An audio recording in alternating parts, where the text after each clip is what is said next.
খুবই মজা করে শ্যুট করেছি, আমরা খুব আনন্দ করে শ্যুট করেছি। এবং খুব মজার ব্যাপার হচ্ছে রাত 9টা, 9:30, 10টা অব্দি ওখানে একদম দেদার সূর্যের আলো থাকতো। তো কখন রাত হয়ে যাচ্ছে, কখন দিন হয়ে যাবে, দিন আর রাতের কোনো হিসেব থাকতো না ওদের শুটিং করার সময়। তো long hours of shoot time. এবং আমার মনে হয় যে কটা চরিত্রই আছে সবকটাই খুব অথর ব্যাকড ক্যারেক্টার।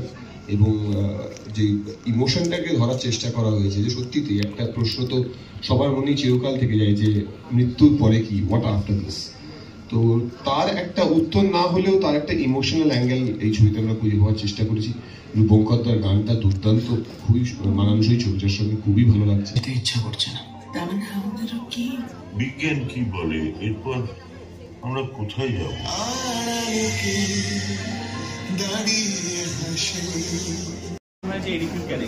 সেই জায়গা থেকে বেরিয়ে বাট হ্যাঁ, এটা ঠিক যে অবশ্যই যদি আমরা কাছের মানুষকে হারানোর পর যদি তারা আমাদের ফিল করতে পারে, আমাদের সাথে আমরা কি করছি না করছি দেখতে পায়, তাহলে আমাদের কোন কাজে তারা কষ্ট পাবে, আমাদের কোন কাজে তারা খুশি হবে, এটা কিন্তু তারা ভাববার বিষয়। এবং এই জিনিসটাকে যখন আমরা তুলে ধরি সিনেমার মাধ্যমে, আই থিঙ্ক অডিয়েন্স এটা দেখতে খুব ইন্টারেস্ট পাবে। দ্যাট ইজ মানে দ্যাট চন্দ্রবিন্দু দল। বিহাইন্ড দ্য সিনের অনেক গল্প শুনছিলাম, বিহাইন্ড দ্য সিনের গল্প যদি একটু বলো, যে মানে গ্রেভিয়ার্ডে শুট করা নিয়ে একটা ঘটনা ঘটেছিল, সাহেবটা বলো। আমরা গ্রেভিয়ার্ডে শুট করছিলাম,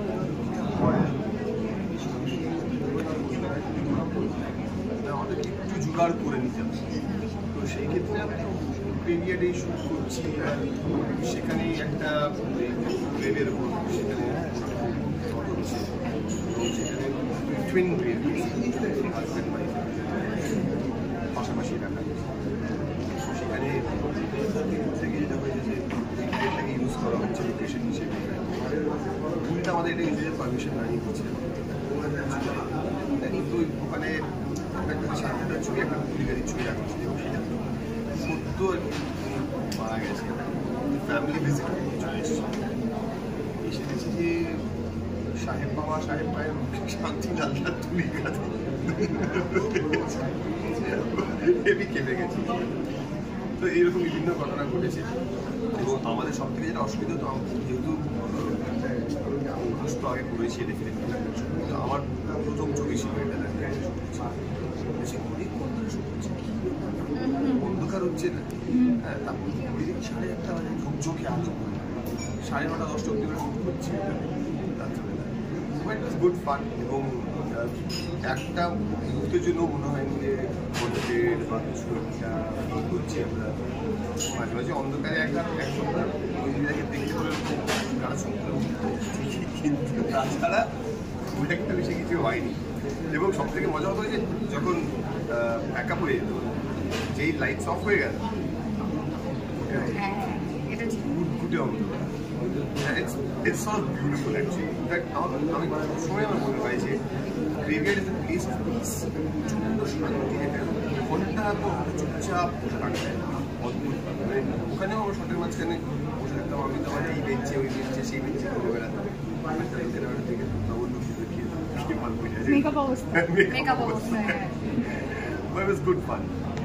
কেউ ভয় পেয়ে যায়নি তোমাদের মেকআপ দেখে হঠাৎ করে দেখো? আর ওই আর কি হয় না যে ডবল লুক হয়ে যায়, এবং আমাদের খাওয়া দাওয়া প্রত্যেকদিন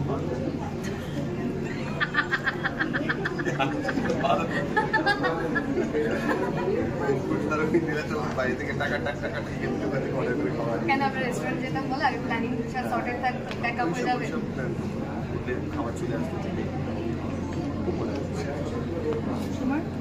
না ওই তো যখন না ঠিক ওরকম হয় যে মনের মতন সব মানুষজন আছে, মানে সবাই খুব পছন্দের মানুষ, তো অলরেডি ব্যাকআপ কখন হবে একটা ক্যালকুলেশন করে অলরেডি আরো ভীষণ ভালোবাসে সবাইকে নিয়ে খেতে যেতে গিয়ে। হ্যাঁ, এইটা আরেকটা ব্যাপার যে এনাকে আমরা 10 বার বলেছি, ইনি আমাদের সাথে হার্ডলি 2 বার গেছেন খেতে। সময় কোথায় ব্যস্ত ছিলেন, লন্ডন না তো, আচ্ছা দেশের বাড়ি, তো দেশের বাড়ি বলে ওই জন্য। তো অনির্বাণদার সাথে এরকম হয়েছে যে অনির্বাণদাকে আমরা আবার ট্যাক্সি নিজেরাই বুক করেছি, বলেছি অনির্বাণদা ট্যাক্সি নিচে দাঁড়িয়ে আছে, ধরো চলে। তো এইগুলো আমাদের সত্যি বলছি, যখন খুব কাছের মানুষরা, পছন্দের মানুষজন থাকে, তখন শুটিংটা খুব ভালোভাবেই কাটে। বিহাইন্ড দ্য সিন বিহাইন্ড কাছের মানুষরা সঙ্গে থাকলে ভালো কাটে ওটা থেকে কিউটা নেই কাছের মানুষরা যখন সঙ্গে থাকে তখন ভালো কাটে। ইটস ট্রু, মানে অ্যাকচুয়ালি ব্যান্ডেলের মতো জায়গায় পুরোটা ইউনিটি এবং গ্রেভিয়ার্ডে আর সকালবেলা প্রায় 7-8টার মধ্যে গ্রেভিয়ার্ড ঢুকে যেতাম, ওখানে যেহেতু প্রায় 8 PM 9 PM অব্দি ডে লাইট থাকে, তো পুরোটাই ওখানে কাটা। তো সাহেব যেটা বলে ইটস ট্রু, মানে এটা খুব একটা পিসফুল একটা জায়গা মনে হয়েছিল এবং প্রচুর গ্রেভিয়ার্ডে তার মানে লেখা থাকে না যে নাম কি কবে কবে, এবং একটা হয়েছে বিভিন্ন রকমের, কেউ হয়তো সোলজার, কেউ হয়তো বিভিন্ন রকমের, তো ওইগুলো না আমরা খালি ঘুরতাম আর ছোটো ছোটো দেখতাম, একটা গ্রেভিয়ারে পড়তাম ইনি কে ছিলেন, এটা কি অনেকে রয়্যাল ফ্যামিলির অনেকে আছে এবং কয়েকজন আছে অলমোস্ট কত হবে 150-200 ইয়ার্স দেখেছিলাম, হ্যাঁ 200 বছর আগেরও গ্রেভিয়ার্ড এরকম, তো ওগুলো চুপচাপ দেখতাম এই করতাম, তো ওরকম ওই পরিবেশের মধ্যেই পুরোটা কাটতো আর কি। আর গল্পটা এমন ছিল না, মানে সত্যি আমরাও যে জিনিসটা বিলিভ করতে চাই যে কাছের মানুষরা যেন এইভাবেই চলি, আবার বড় আমাদের আশেপাশে থাকে, সেটা নিয়েই তো শুটিং হচ্ছে, সেটা নিয়েই তো সব কিছু পরিবেশটা, তো একটু না ওই জগৎটাতে বা ওই একটু মাহলের মধ্যেই আমাদের একটু চিন্তাধারাগুলো থাকে।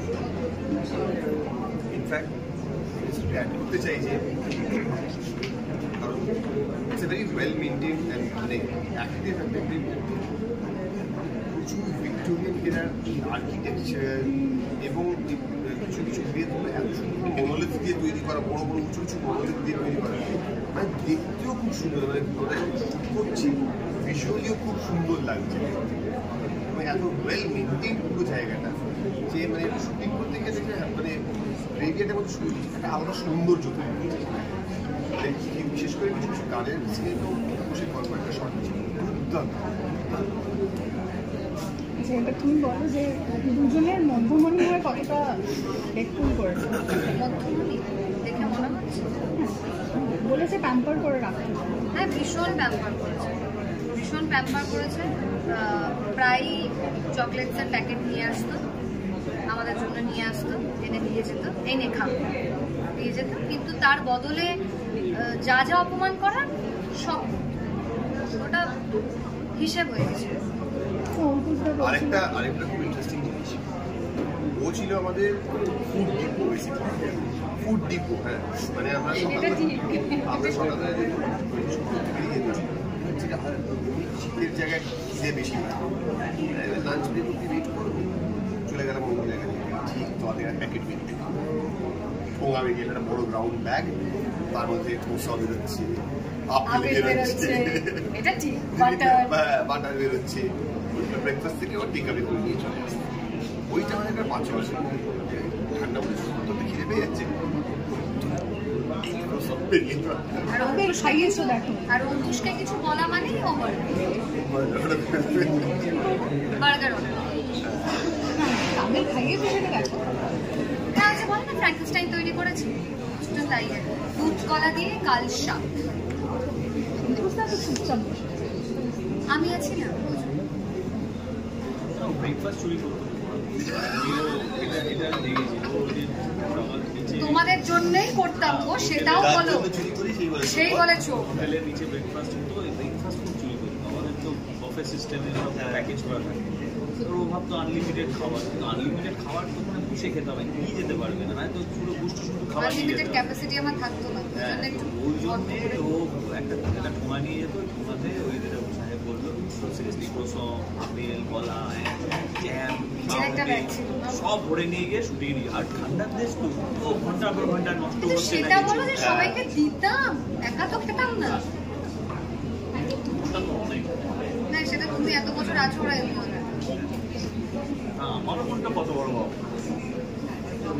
আর কি বলছিলে তুমি যে রিয়েল লাইফে যদি কেউ নিয়ে পালিয়ে যায়, রিয়েল লাইফে বলে কি যদি কেউ পালিয়ে যায়, বলছিলে না তুমি সাহেবদা যেমন সিনেমায় নিয়ে গেছে, নিয়ে গিয়ে তো অবস্থা কি হয়েছে দেখতে পেয়েছে, পড়ে গেছে, ছবি হয়ে গেছে, চোখের তলা কালি ফালি করে গোটা ইয়ে করে এরকম করে ঘুরে বেড়াচ্ছে দুদিন দেখে, তো বুঝে গেছে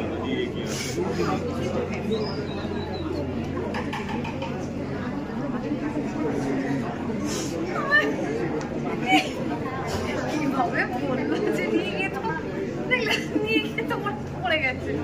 বলেছি রিয়েল লাইফে কোনো হাজবেন্ড যদি নিয়ে যায় তার মানে এটাও স্বীকার করছে তোমার হাজবেন্ড, এই পয়েন্টটা তো দেখো। রিয়েল লাইফে কি বলতে চাইছি যে রিয়েল লাইফে আমাকে কেউ নিয়ে চলে যাবে, হ্যাঁ তখন তো আমি দুবাইতে থাকবো, তুমিও তো জানো ভালো।